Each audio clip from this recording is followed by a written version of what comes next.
अस्सलामुअलैकुम वरहमतुल्लाहि वबरकातुहू। औज़ु बिल्लाहि मिनश शैतानिर रजीम। बिस्मिल्लाहिर रहमानिर रहीम। या अय्युहल्लज़ीना आमनुत्तक़ुल्लाह हक़्क़ तुक़ातिह व ला तमूतुन्ना इल्ला व अंतुम मुस्लिमून।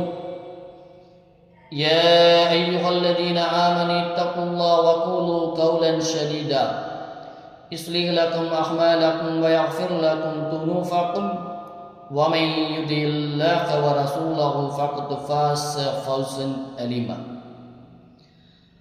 கண்ணியத்திற்குரியவர்களே, அல்லாஹ்வின் நல்லடியார்களே, அல்லாஹ்வுடைய சாந்தியும் சமாதானமும் கண்மணி நாயகம் ஸல்லல்லாஹு அலைஹி வஸல்லம் அவர்கள் மீதும், சஹாபாக்கள் மீதும், சஹாபிய பெண்மணிகள் மீதும், முஸ்லிம்கள் மீதும், நம் அனைவர் மீதும் என்றென்றும் நீண்டு நிலவட்டுமாக. மறு உலக பயணம் திரும்ப வர முடியாத ஒரு வழி பயணமே.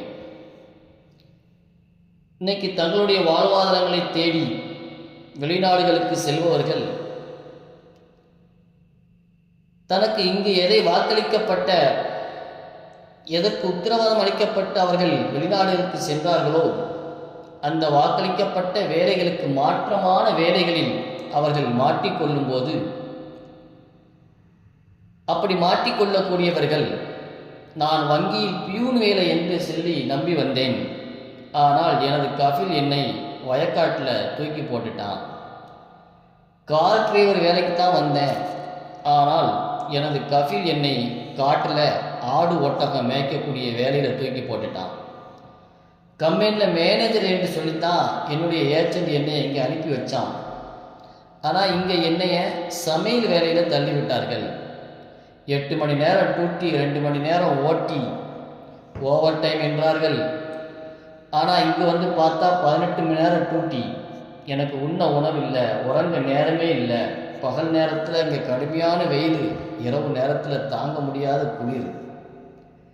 ஆனால் இங்கிருந்து எப்படியாவது தப்பிப்பதற்கும் தாயகம் திரும்புவதற்கும் என்ன வழி என்று, ஏது வழி என்று, இந்த வேதனையிலிருந்து எனக்கு விடுதலை கிடைக்குமா கிடைக்காதா, இந்த சோதனையிலிருந்து விமோச்சனம் கிடைக்குமா கிடைக்காதா என்று இந்த மனிதன் அழுது புலம்புவான்.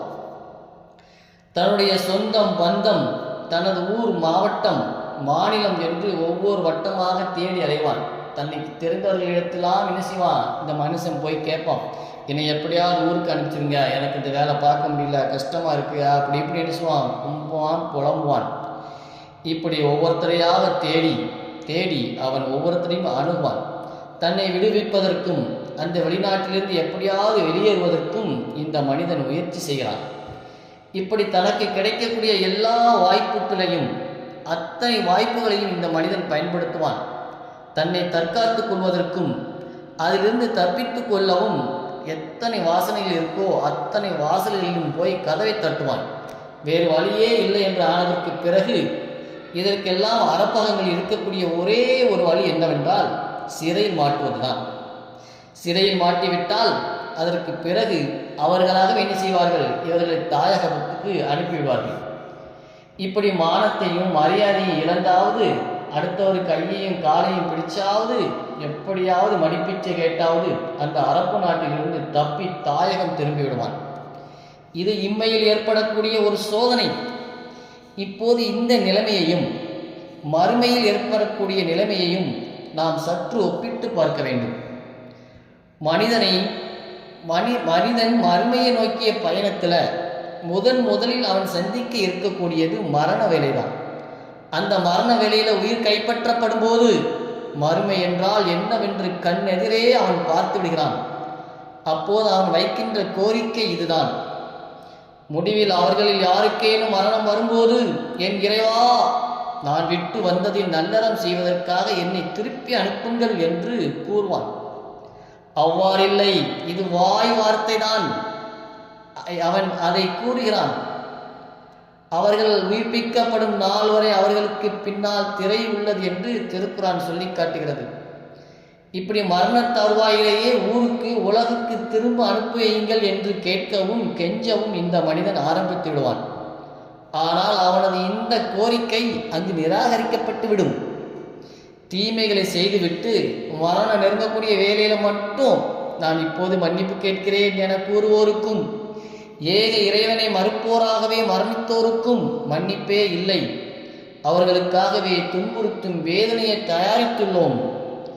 மறுமையில எழுப்பப்பட்டதோடு நரகத்தை பார்த்தவுடன் அந்த காட்சியை திருக்குரான் இதோ நமக்கு படம் பிடித்து காட்டுகிறது. அவர்கள் ஒருவருக்கொருவர் காட்டப்படுவார்கள். அந்த நாளின் வேதனைக்கு ஈடாக தனது சந்ததிகளையும் மனைவியையும் சகோதரனையும் தன்னை அரவணைத்த உறவினர்களையும் பூமியில் உள்ள அனைவரையும் பணயம் வைத்து பின்னர் விடுதலையாகலாம் என்று குற்றவாளி விரும்புவான். குற்றவாளிகள் தம் இறைவன் முன் தலைகுனிந்து, எங்கள் இறைவா, பார்த்துவிட்டோம், கேட்டுவிட்டோம், எனவே எங்களை திருப்பி அனுப்பு, நாங்கள் நல்லறம் செய்கிறோம், நாங்கள் உறுதியாக நம்பிக்கை கொள்வோம் என்று கூறுவதை நீர் காண வேண்டுமே. நரகின் முன்னே அவர்கள் நிறுத்தப்படும் போது நீர் பார்ப்பீராயின் நாங்கள் திருப்பி அனுப்பப்படலாகாதா? எங்கள் இறைவனின் வசனங்களை பொய்யென கருதாமல் நம்பிக்கை கொண்டோராக ஆவோமே என்று கூறுவார்கள். மாறாக இதற்கு முன் அவர்கள் மறைத்து கொண்டிருந்தது அவர்களுக்கு வெளிப்பட்டு விட்டது. அவர்கள் திரும்ப அனுப்பப்பட்டாலும் தடுக்கப்பட்டதையே மீண்டும் செய்வார்கள். அவர்கள் பொய்யர்கள்.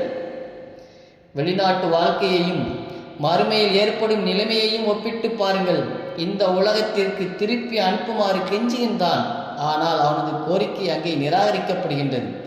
ஒருவன் தனது மரண வேலையின் போது துவங்கும் இந்த கெஞ்சலானது அடுத்து அவன் சந்திக்கக்கூடிய ஒவ்வொரு கட்ட வேதனையிலையும் அவனை தொடர்ந்து கொண்டே வந்து கொண்டிருக்கும்.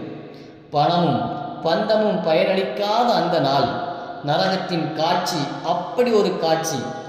அது ஒரு அகோர காட்சி. மனிதனை ஆட்டங்காணவும் அதிரவும் வைக்கின்ற காட்சி. அவன் காண்கின்ற அந்த நரகத்தின் அகோரமும் ஆர்ப்பரிப்பும், அது எழுப்புகின்ற அபாயகரமான ஒளியும், அதற்கு ஈடாக பூமி நிறைய பொன்னும் பொருளும் இருந்தாலும் அவற்றை கொடுத்து தன்னை காப்பாற்றிக் கொள்ள இந்த மனிதன் நினைப்பான். ஆனால் அங்கு அது ஏற்றுக்கொள்ளப்படாது.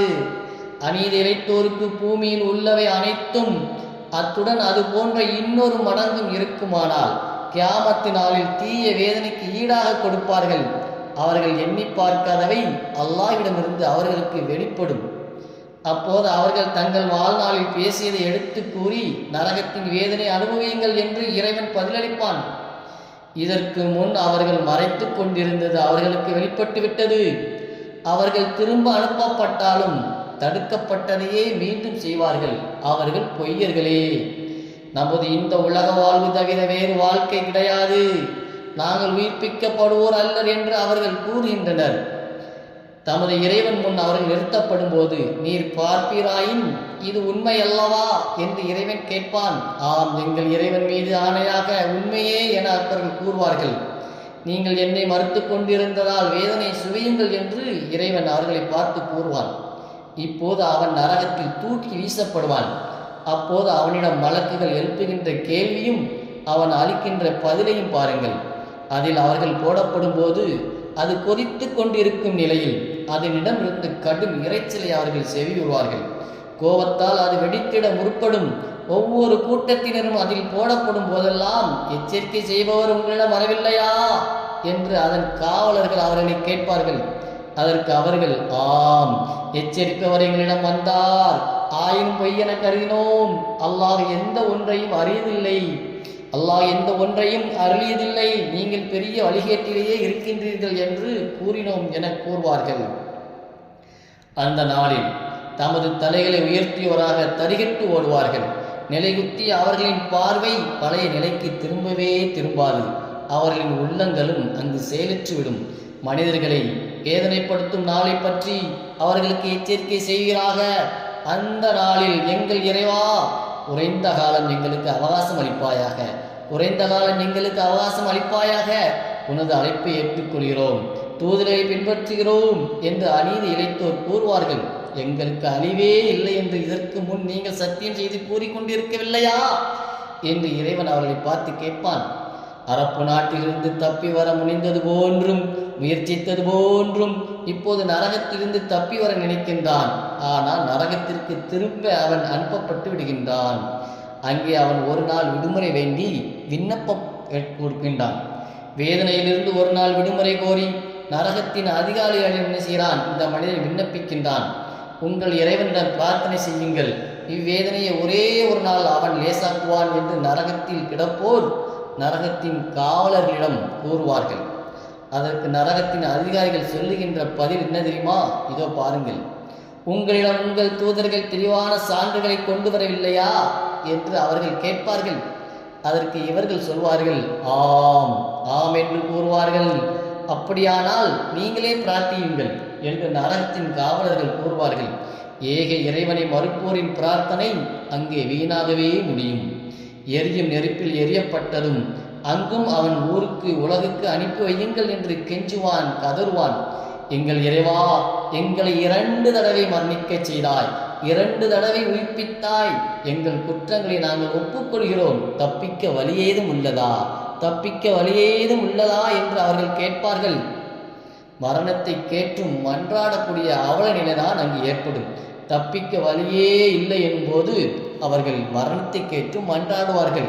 வேதனையிலிருந்து தப்பித்துக் கொள்வதற்காக எங்களை ஒரேடியாக மரணித்து செய்துவிடுங்கள் என்று அவர்கள் மன்றாடுவார்கள். ஆனால் அந்த கோரிக்கையும் அங்கு நிராகரிக்கப்படுகின்றது. நரக காவலரான மாலிக்கே, உமது இறைவன் எங்களுக்கு எதிராக மரணத்தை தீர்ப்பளிக்கட்டும் என அவர்கள் கேட்பார்கள். நீங்கள் இங்கேயே இருப்பீர்கள் என்று அவர்கள் இவர்களை பார்த்து கூறுவார்கள். இவை அத்தனை வசனங்களுமே ஒருவன் நரகில்